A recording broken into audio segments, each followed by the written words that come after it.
अस्सलाम वालेकुम रहमतुल्लाह।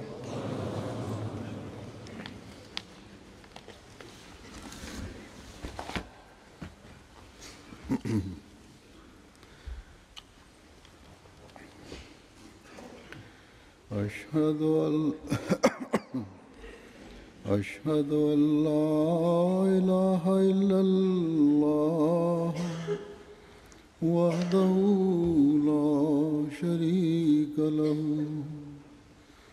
وأشهد أن محمدا عبده ورسوله أما بعد فأعوذ بالله من الشيطان الرجيم بسم الله الرحمن الرحيم الحمد لله رب العالمين الرحمن الرحيم مالك يوم الدين إياك نعبد وإياك نستعين اهدنا الصراط المستقيم صراط الذين أنعمت عليهم غير المغضوب عليهم ولا الضالين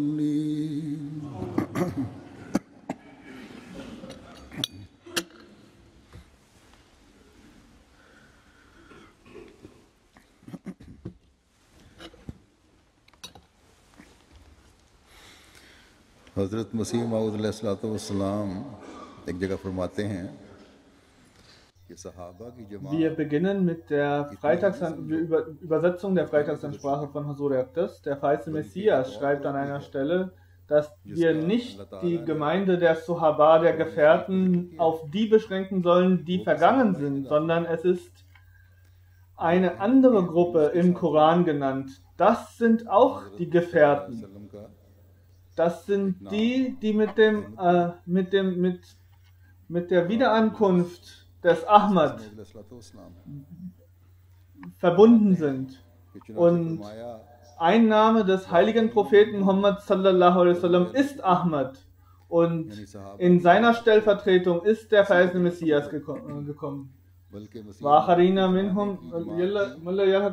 Darin sagt Allah, dass im Zeitalter des Messias auch die Mitglieder der Jamaat, seiner Jamaat, die Gefährten sein werden, Suhaba sein werden. Das sind die Leute,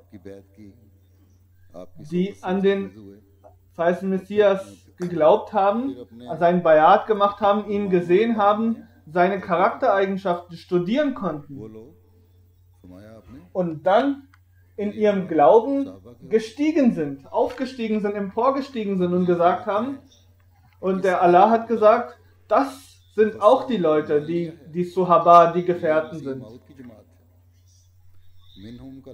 Über diese Ayat haben die Schreiber bereits bestätigt, dass von Minhum, dem Wort, nur sich ergibt, dass diese Leute auch Suhaba, die Gefährten sein werden.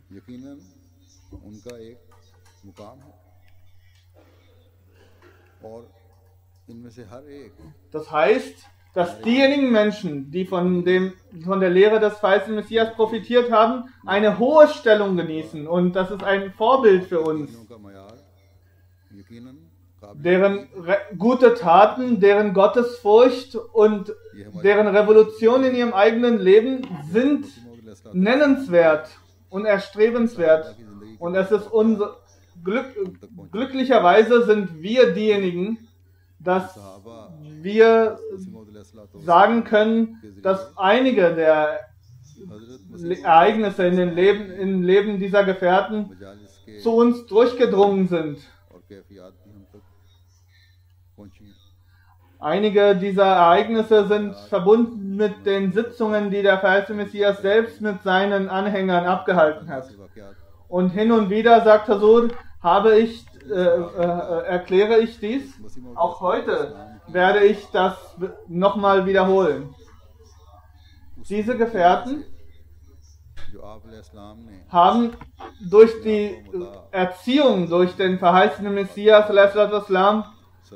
und die er wiederum durch den heiligen Propheten Muhammad sallallahu alaihi wasallam gelernt hatte, eine besondere Veränderung genossen. Jeder einzelne von denen war ein Glücklicher, der zu denen zählen konnte, dass er eine Majestät in sich entwickelte. Sei es einer gewesen, der Analphabet war, der gebildet war, der ein Akademiker war oder nicht. Es wird erwartet, deren Erwartungen waren majestätisch, die haben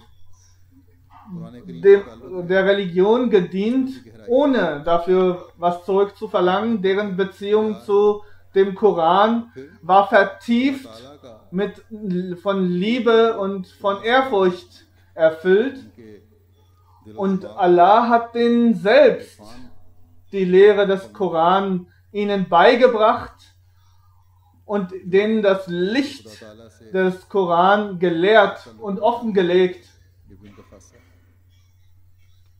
Und das ist auch eine Bestätigung von deren besondere Rolle oder von deren besonderen Stellung in vor Allah, in Allahs Augen.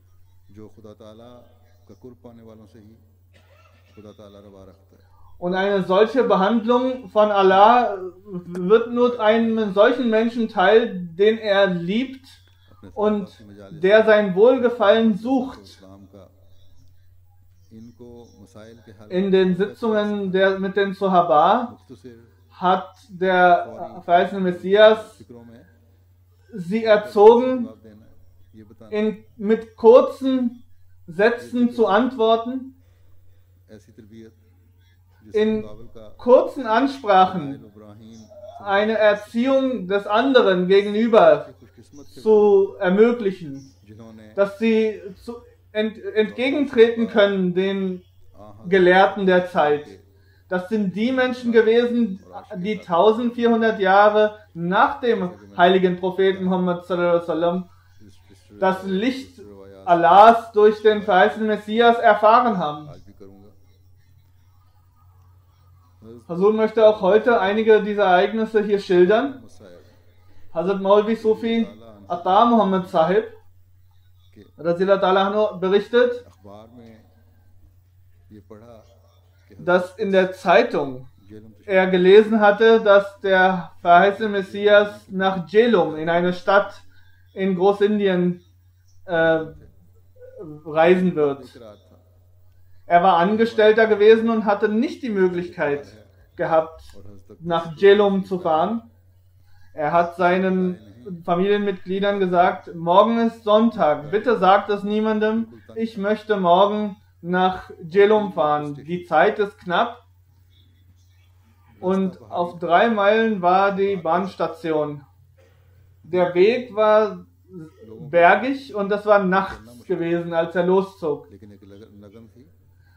Sogar am Tag konnten die meisten Menschen auf diesem Pfad nicht entlang gehen, weil er unübersichtlich war. In der tiefen Überzeugung von Gott ist er losgegangen und er sagt, die ganze Zeit ist ein Licht vor mir entlang gegangen, vielleicht war das eine andere Person. Und er ist rennend oder relativ schnell dahin gelaufen. Er hatte diese Bestätigung in Allahs Existenz gehabt und ist losgegangen und war mit der Absicht dorthin gegangen, in diese Richtung fortgeschritten, nur um den verheißenen Messias, den Messias dieser Zeit kennenzulernen. Als er an der Bahnstation ankam, stand der Zug bereits. Er ist eingetreten und kam in Jhelum an. Dort hat er Sayyid Ahmad Din getroffen. एक नज़म उन्होंने लिखी थी, er hat ihnen gesagt, नज़म थी जिसमें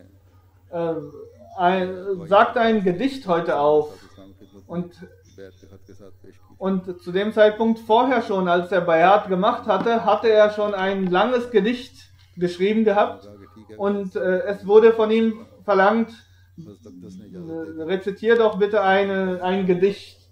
Und als der Feisal Messias das auch bestätigte, ist er aufgestanden und hat mit Inbrünstigkeit dieses Gedicht vorgetragen. कहा कि मैंने तो ज़ुबानी पढ़ी है। Einer der Zuhörenden hat gesagt, bitte geben Sie mir diese Gedichtverse, ich möchte sie schriftlich mitnehmen. जब इन्होंने बैत Er sagte, nein, die habe ich bereits auswendig aufgesagt. में कि हुजूर मुझे कोई वजीफा Der Feisal Messias hatte daraufhin तो हज़रत मसीह eine kurze Rede gehalten लिख के दिया कि und hat damit darauf geantwortet, was er selbst gefragt hatte, als er Bayat gemacht hatte.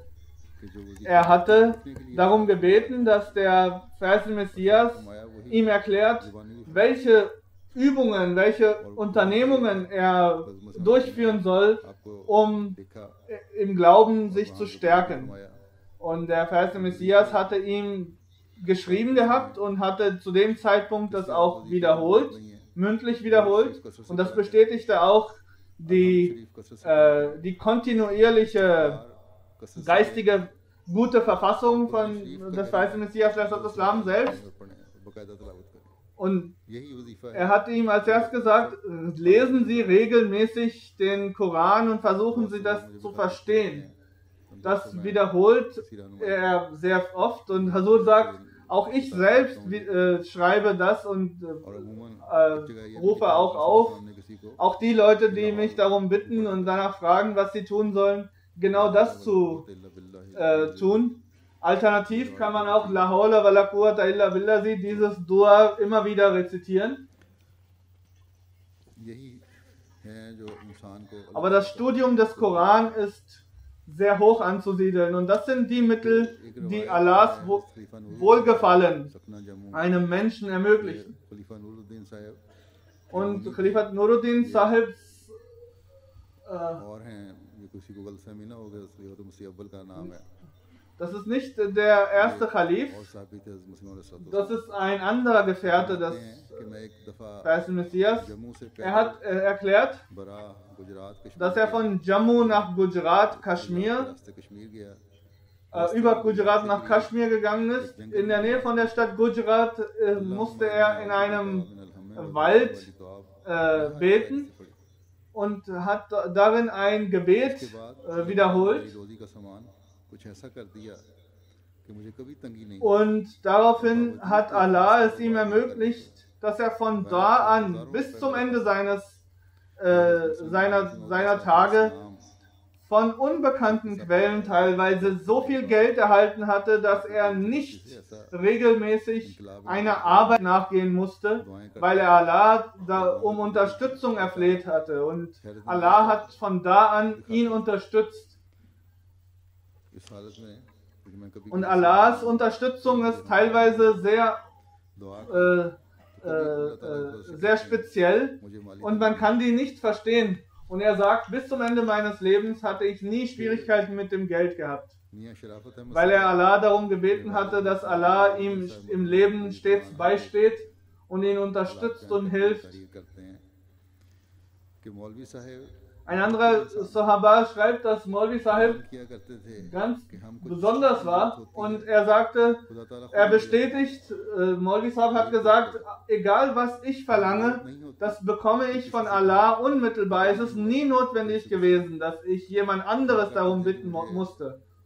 1918 Er sagte, im Jahr 1918, 1919 war er Angestellter der Anjuman, der Jamaat, und 20 oder 25 Rupien war der monatliche Lohn.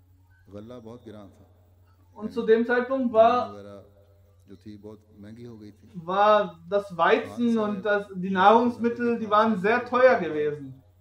Firozpur में थे Und Munshi Sahib war in Firozpur उनके und एक दिन ये कह बैठे यानी und eines Tages hat er ihm gesagt, Farzand Ali Khan Sahib hat zu Maulvi Jalaluddin Sahib gesagt,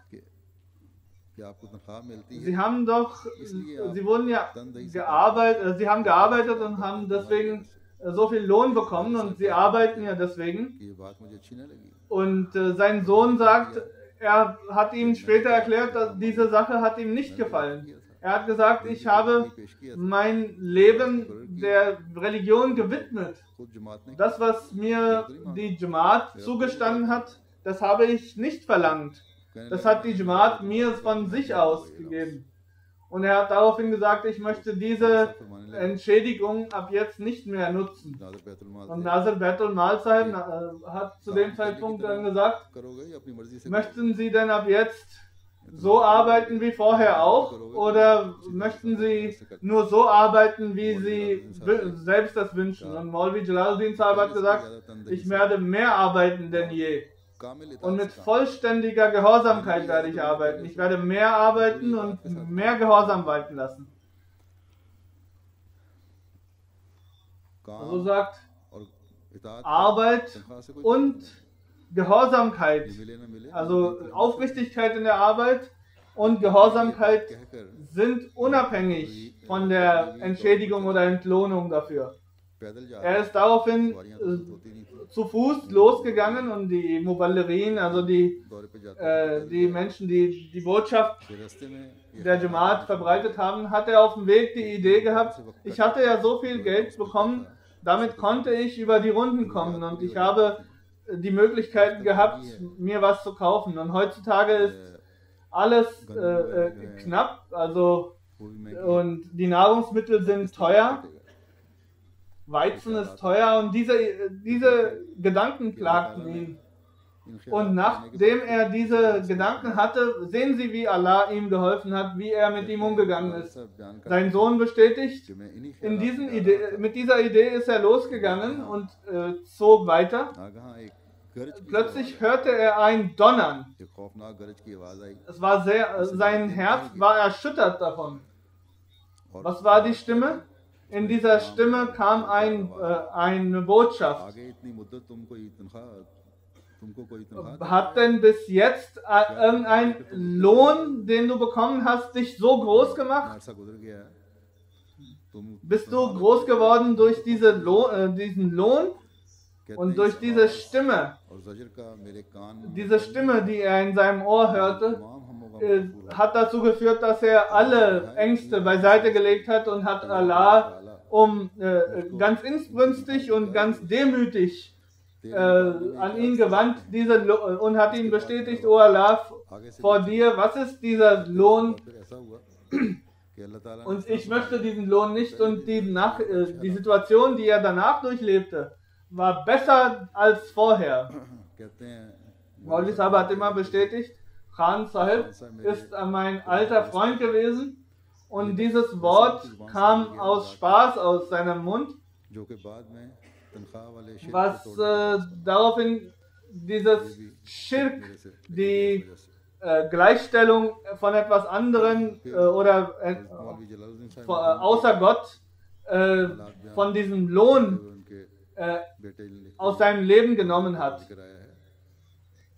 Oder die Preisung dieses Lohnes abgeschafft hat aus seinem Leben. Und Maulvi Jalaluddin Sahib hat einen Traum gehabt und hat das dem verheißenen Messias erklärt. Und der verheißene Messias hat ihnen gesagt, O Maulvi Sahib, Maulana Nuruddin Sahib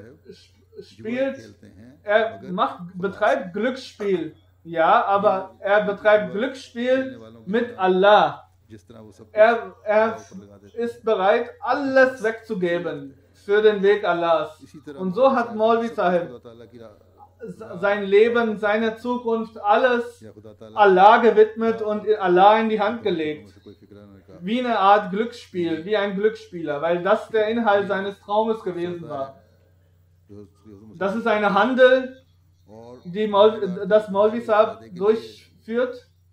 Und viele Leute in diesem Leben betreiben Glücksspiel und legen alles, was denen wert ist, in dieses Glücksspiel mit anderen Menschen. Aber nein, Maulvi Sahib legt all das in Allahs Hand.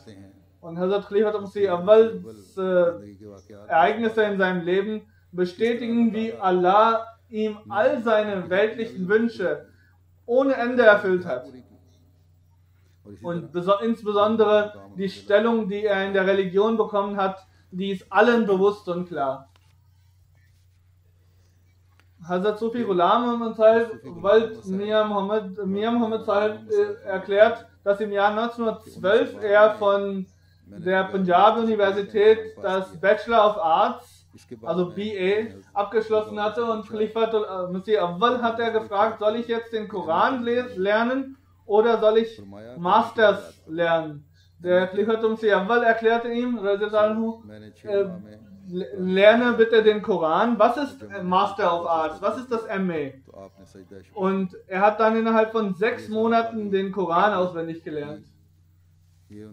Das war die Liebe der Sahaba zu dem Koran. Sie waren bereit, das Leben diesseits aufzugeben, um diese Zeit zu nutzen für den Koran. Deren Liebe für den Koran war so derart insbrünstig und intensiv. Also sagt Ahmad Radhiyallahu Sahib, sagt, dass der Liebende, der Liebende hat in seinem Herzen immer diesen Wunsch, seinen Geliebten sich immer wieder an ihn zu erinnern.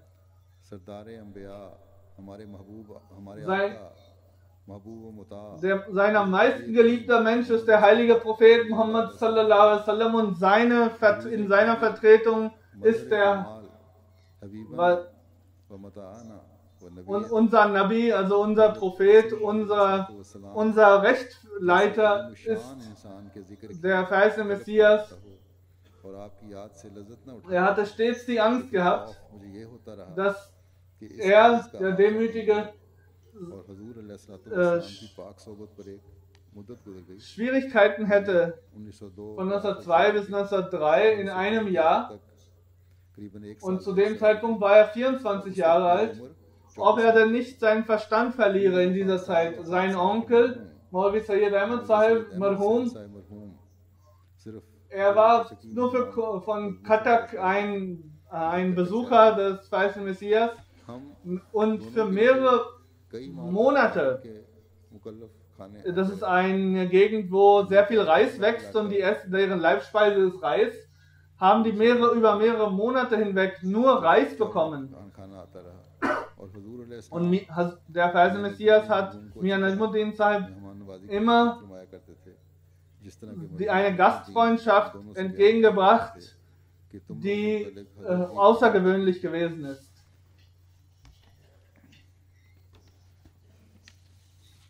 Sayyid Akhtaruddin Sahib erklärt, dass er, als er Student war, zu Khalifatul Masih Awwal gegangen ist, und er war Teilnehmer an den Dars von Khalifatul Masih Awwal, dem ersten Khalifen. Er bestätigt, dass der erste Khalif ihn außerordentlich liebte,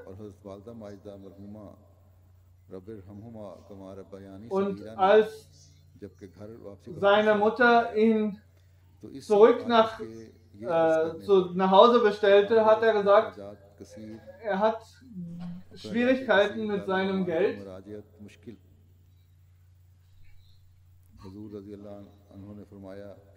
Und Hazur erklärte ihm, bitte schreib zurück deinen Eltern, wenn er hier ankommt, dann würde er das Geld schon schicken. Es sind genug Ausgaben, daher ist eine Rückkehr schwierig nach Qadian. Und als er dann zu Hause war, und das war die Bitte von dem Khalifatul Masih Awwal, dem ersten Khalifen, schreib mir bitte, wann du kommen möchtest, und dann schicke ich dir das Geld. Und er, Radhiyallahu anhu, ist Khalifatul Masih Awwal, der erste Khalif, ist zu ihm gekommen, hat ihn auf seinen Schultern gefasst und gesagt, Akhtaruddin, ich habe gehört,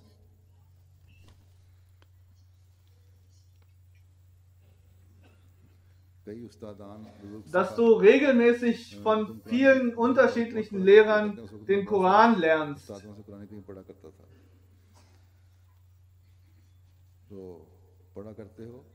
Und weiter, Wattakumullah wa yuallimul Allah.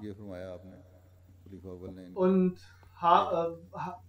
baue in dir eine Gottesfurcht auf. Allah wird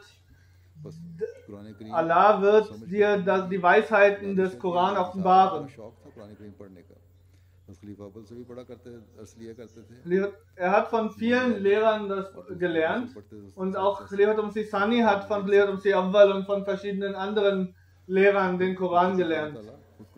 Und so sehen wir es auch im Leben der Sahaba, dass die ein umfassendes Wissen des Koran hatten.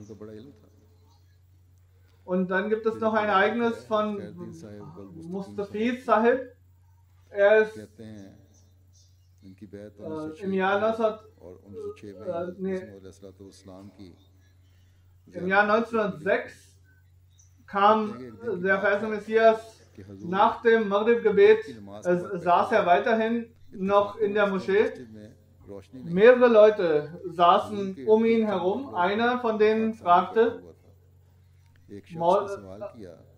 Oh Hazur, Verheißene Messias, die Maulvis sagen, dass der Messias Nasri,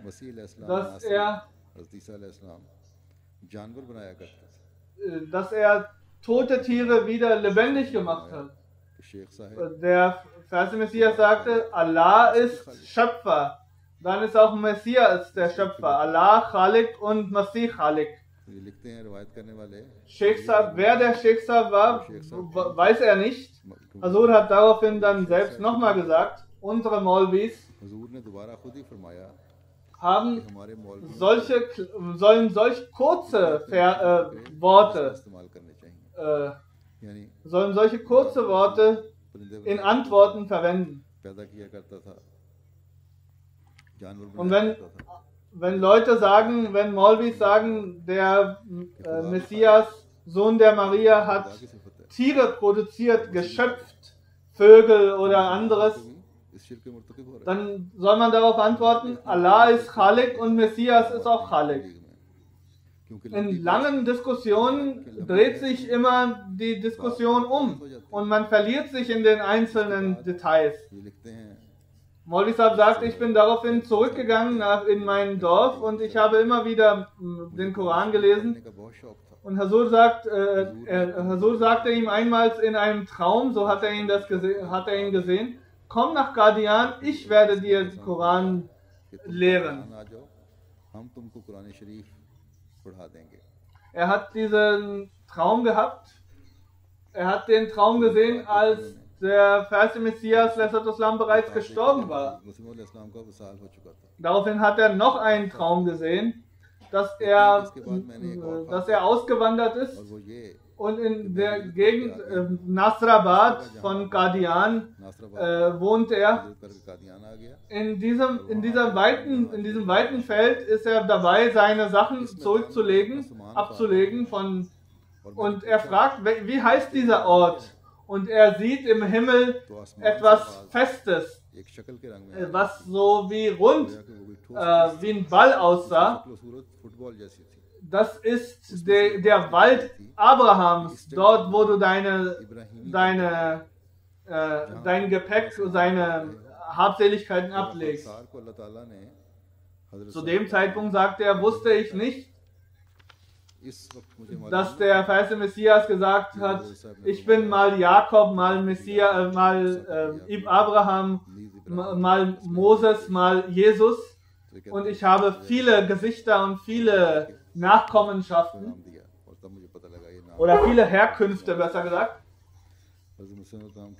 Und die Bestätigung der Botschaft des Verheißenen Messias ist auch durch die Gefährten des Verheißenen Messias zu sehen, weil Allahs Stimme auch für die zu hören gewesen ist.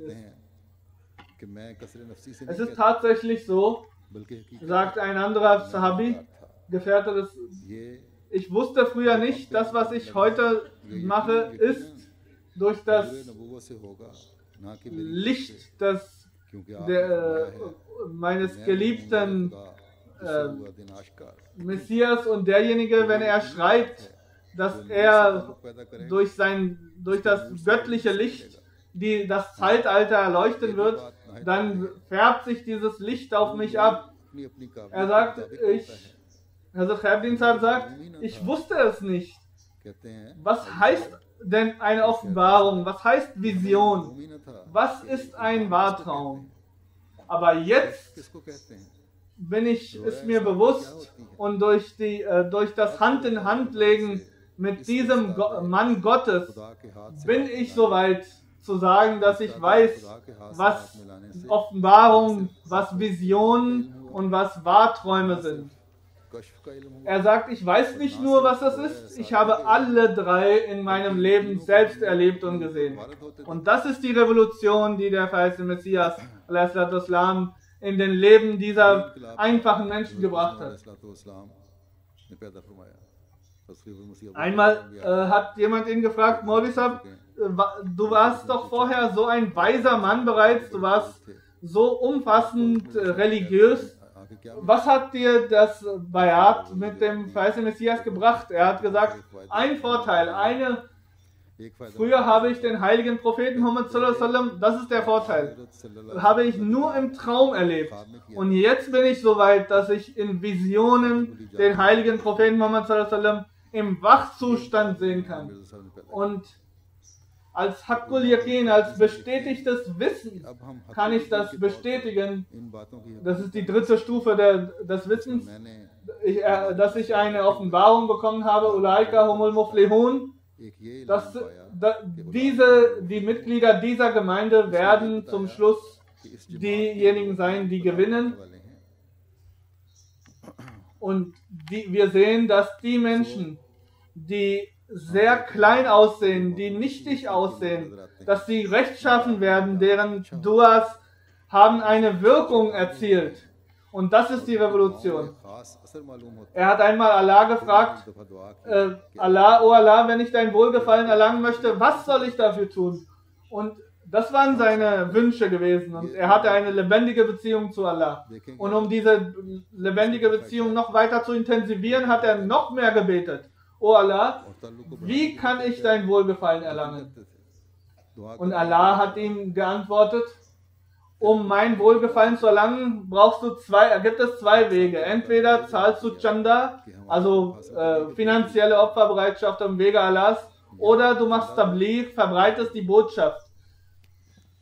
Und er sagte, oh Allah, ich bin nicht er diskutiert, stellen Sie sich vor, er diskutiert mit Allah. Also sagt das, er sagte, wie soll ich Tabligh machen? Ich bin Analphabet, ich habe nicht so viel gelernt.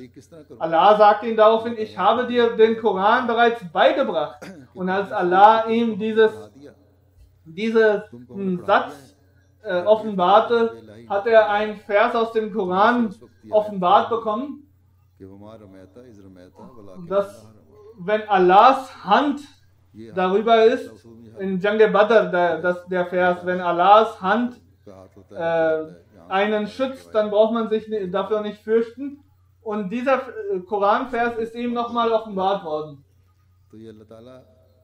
Er sagt, als ich in meinem Dorf war, habe ich den verheißenen Messias im Traum gesehen gehabt.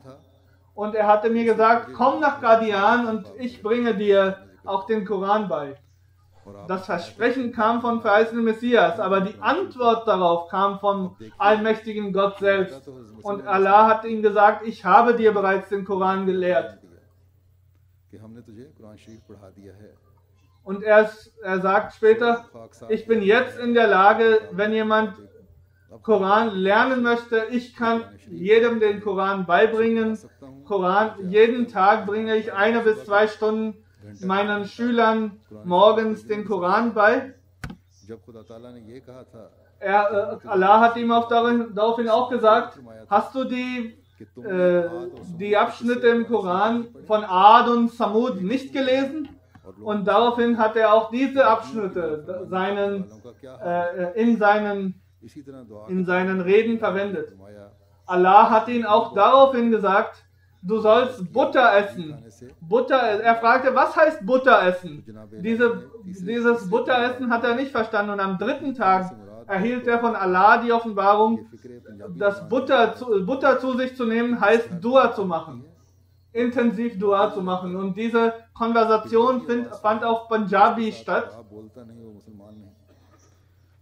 Er sagt, kann ein Mensch so wie ich sagen, dass es in meiner Macht lag, all das zu tun?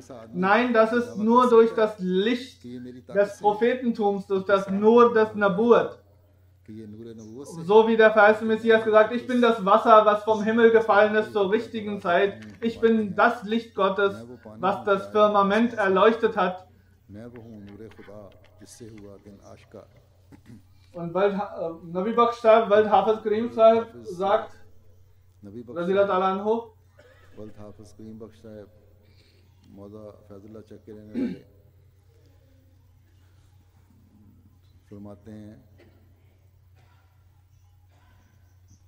der verheißene Messias, Islam,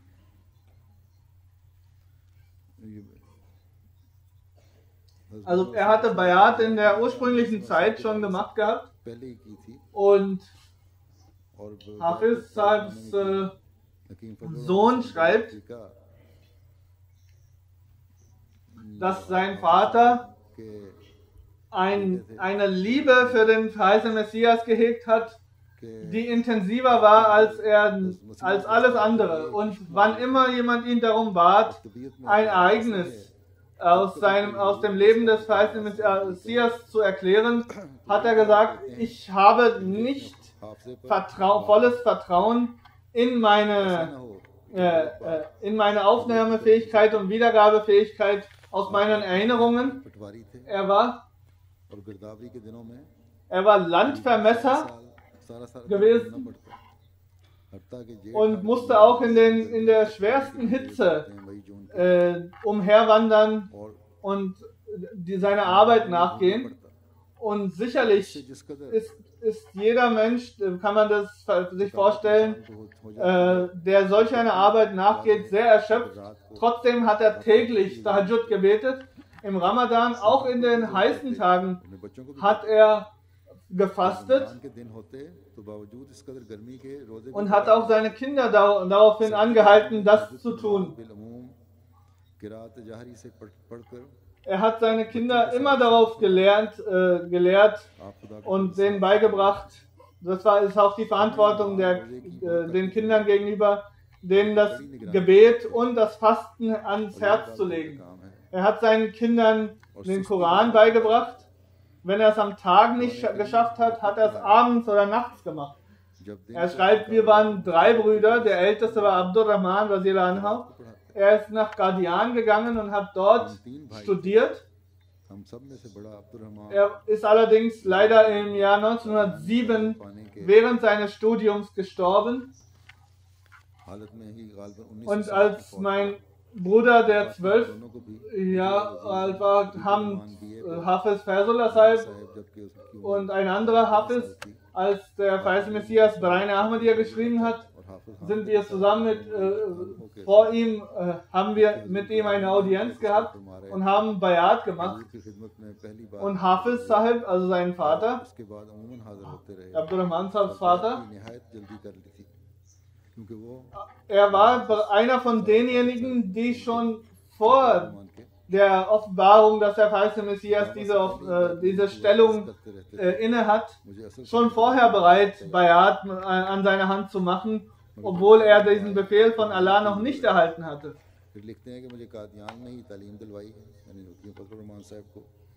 Und Hakim Sahib schreibt, mein älterer Bruder, als er gestorben ist, da waren die Tage von der Hochzeit unserer älteren 2 Schwestern sehr nahe. Und die eine Familie sollte, also 3 Tage bevor die Familie die Braut abholen sollte, haben die eine Mitteilung bekommen, dass dass wir die Tage der Hochzeit etwas verschieben. Das kam von der Familie des Bräutigams. Aber Hakim Sahib hat gesagt, nein. Also das Ableben ist eine Verheißung Allahs. Kommen Sie bitte mit ihrer Familie und holen Sie die Braut ab.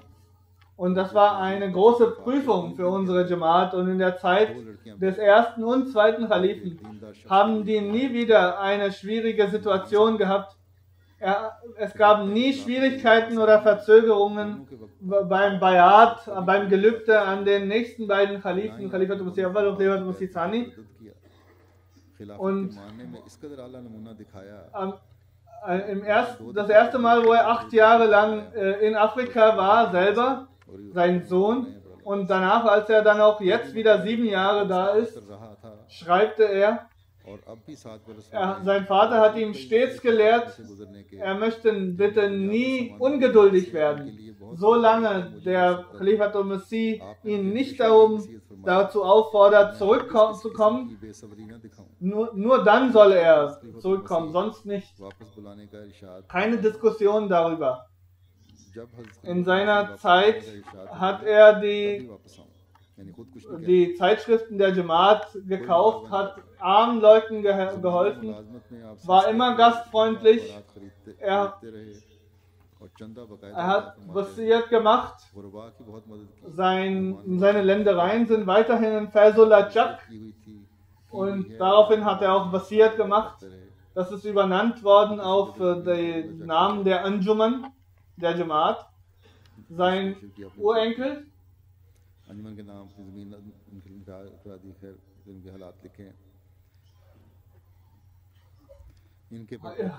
hat am 28. Mai in Model Town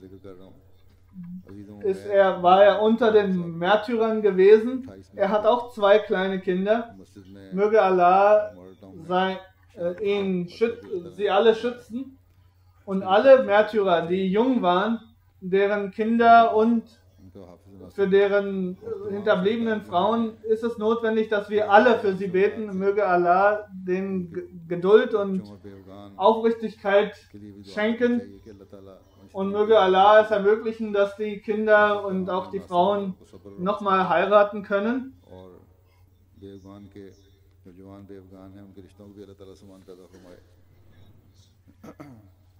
Ein anderer Sahabi, Mir Sahib hat im Jahr 1905 Bayat gemacht.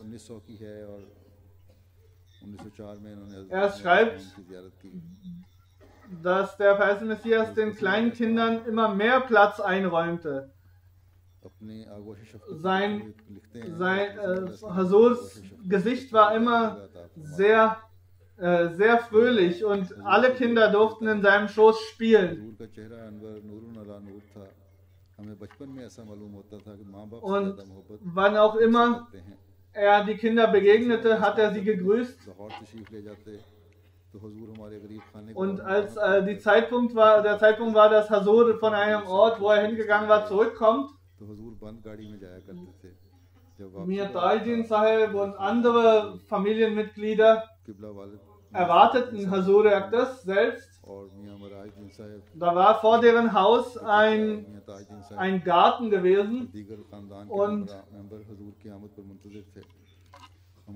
da war eine große Gruppe von verfeindeten Menschen auch anwesend. Als Hasur kam, haben die Feinde angefangen, Steine zu werfen. Und sein Vater, sagt er, und auch sein Onkel haben überlegt, was können wir machen? Und sein Vater hat gesagt, das waren die kleinen Kinder, nehmen Sie bitte weg. Und der Angestellte war auch krank gewesen etwas. Und er hat trotzdem dieser großen Gruppe sich entgegengesetzt und diese Gruppe hat sich aufgelöst. Und der Verheißene Messias sagte, lassen Sie sie gehen.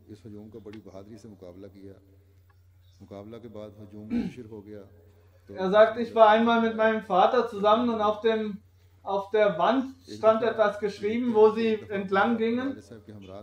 Das Mädchen.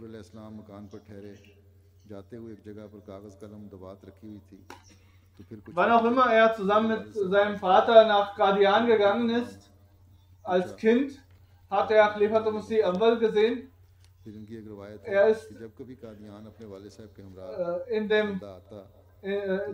in der Krankenstation oder in diesem Trakt, wo er als Arzt wirkte, hineingegangen und hat Khalifatul Masih Awwal hat dann mit den Kindern gespielt und hat denen auch Koran rezitieren lassen.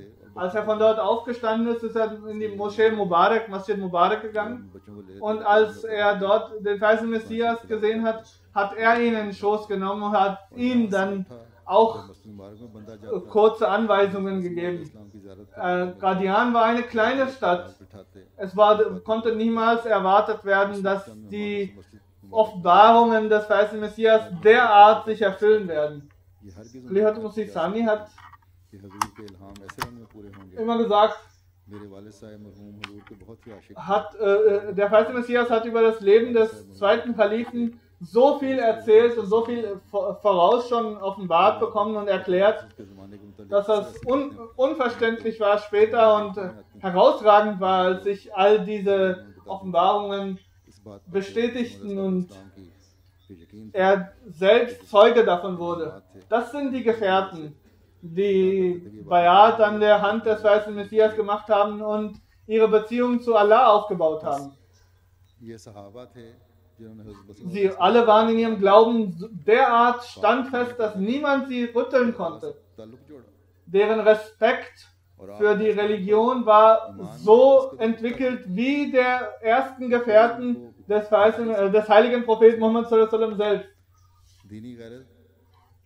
Und so wie der Feisal Messias es selbst erklärt hat, Allah hat diese Gemeinde gegründet und er hat die Zeichen dafür gezeigt und das hat die Bedeutung, das ist die Gemeinde der Sohaba, der Gefährten. Und die Menschen, die darin eintreten, die sind eingetreten in Wa'akharina minhum. Die mögen bitte ihre alten Gewänder ablegen, die falschen Gewänder ablegen. Und so wie ich sagte, haben die Gefährten des Feisal Messias diesen Wunsch erfüllt und möge Allah es auch uns ermöglichen, dass wir in uns diese heiligen Veränderungen durchführen können.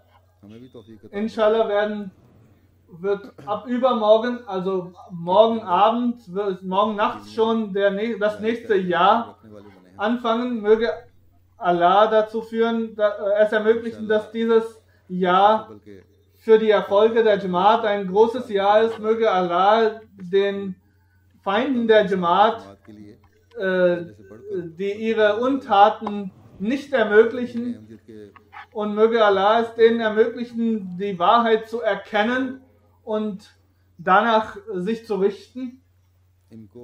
Sowohl möge Allah uns unendlos viele Segnungen zuteil werden lassen. Nach dem Gebet gibt es ein Janaza, ein Totengebet von Jalaluddin Sahib, Auditor Sadr Anjuman Ahmadiyya Sahib. Mukarram Jamaluddin Sahib ist am 15. Dezember 1938 in Qadian geboren. Er war geborener Ahmadi und im Alter von 18 Jahren hat er der Jamaat bereits gedient und am 27. Dezember 2011 ist er im Alter von 73 Jahren gestorben. Inna lillahi wa inna ilaihi raji'un. Er war Musi gewesen und er ist begraben worden in Bishti Maqbara Rabba. Etwa 55 Jahre lang konnte er der Jamaat dienen. In verschiedenen Stationen, an verschiedenen Posten hat er gearbeitet. In Darul Ziyafat, Wasiyat, Abteilung Mal oder Abteilung Darwesh. Und als Auditor Sadr Anjuman Ahmadiyya ist er im Jahr 2003 berufen worden. Und bis zum Ende seines Lebens hat er diese Stelle inne gehabt. Seit April 2008 bis 2009 im Mai war er auch in Private Fund gewesen. Er war ein sehr rechtgeleiteter Mensch, sehr reiner Mensch.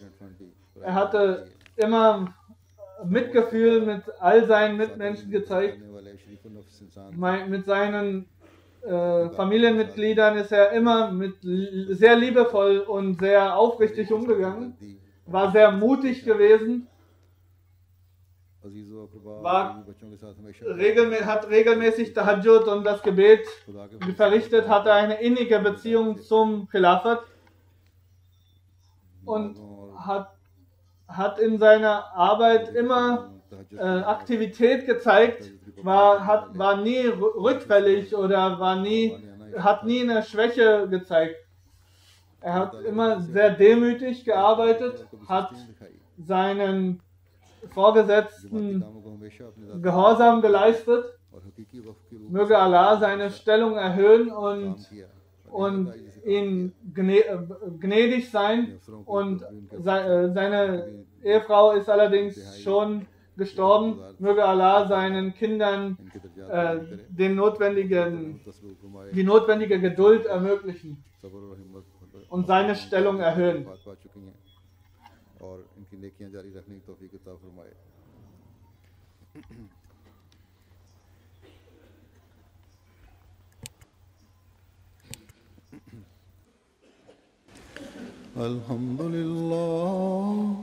Alhamdulillah nahmaduhu wa nasta'inuhu wa nastaghfiruhu wa nu'minu bihi wa natawakkalu alayhi ونعوذ بالله من شرور أنفسنا ومن سيئات أعمالنا من يهده الله فلا مضل له ومن يضلله فلا هادي له ونشهد أن لا إله إلا الله ونشهد أن محمدا عبده ورسوله عباد الله رحمكم الله إن الله يأمر بالعدل والإحسان وإيتاء ذي القربى وينهى عن الفحشاء والمنكر والبغي يعظكم لعلكم تذكرون اذكروا الله يذكركم وادعوه يستجب لكم ولذكر الله أكبر